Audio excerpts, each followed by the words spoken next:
शिव पुराण उमा संहिता अध्याय 7वां नरक वर्णन।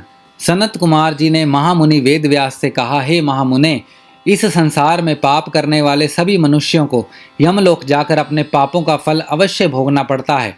पुण्य आत्मा जीव उत्तर दिशा के मार्ग से यमलोक जाते हैं, जबकि पापी मनुष्यों को दक्षिण दिशा की ओर से यमपुरी जाना पड़ता है। व्यवस्थ नगर के यमपुरी के बीच की दूरी 86,000 योजन की है।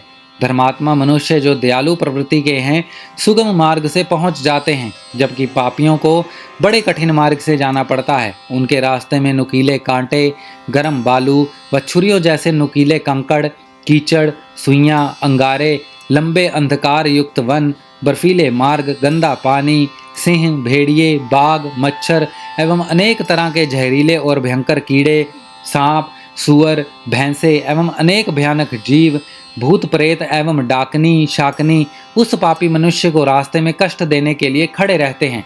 वे पापी मनुष्य इतने भयानक रास्ते पर यमदूतों की मार सहते हुए आगे बढ़ते हैं। भूख प्यास से व्याकुल नंगे शरीर वे यातनाएं सहते हुए रास्ते को तय करते हैं और पीड़ा की अधिकता के कारण रोते और चीखते चिल्लाते हैं। उनके शरीर से खून बहता है और कीड़े उन्हें नोचते हैं, परंतु यमदूत फिर भी उन्हें पाशों से बांधकर घसीटते रहते हैं। इस प्रकार अत्यंत कठिन मार्ग पर चलते हुए वे अपनी यमलोक तक की यात्रा को पूरा करते हैं।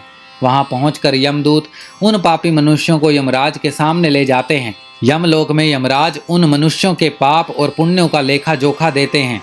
पुण्य आत्माओं को यमराज प्रसन्नतापूर्वक उत्तम विमान में बैठाकर सादर स्वर्गलोक भेज देते हैं, परंतु यदि उन्होंने कुछ भी पाप किए होते हैं तो उन्हें उनका दंड अवश्य भोगना पड़ता है तथा अपने पापों को भोगने के पश्चात उन्हें यमदूतों द्वारा स्वर्ग भेज दिया जाता है। परंतु ऐसे मनुष्य जो सदा ही पाप कर्मों में संलिप्त रहते हैं को यमराज का बड़ा भयानक रूप देखने को मिलता है। यमराज भयंकर दाढ़ों वाले, विकराल भौहों वाले, अनेक भयानक अस्त्र शस्त्र धारण किए हुए, 18 हाथ वाले, काले भैंसे पर बैठे, अग्नि के समान लाल आंखों वाले एवं प्रलय काल की अग्नि के समान तेजस्वी भयानक रूप धारण किए दिखाई देते हैं और पापियों को बड़े कठोर दंड देते हैं। तब भगवान चित्रगुप्त धर्मयुक्त वचनों से उन्हें समझाते हैं। उमा संहिता अध्याय 7वां समाप्त।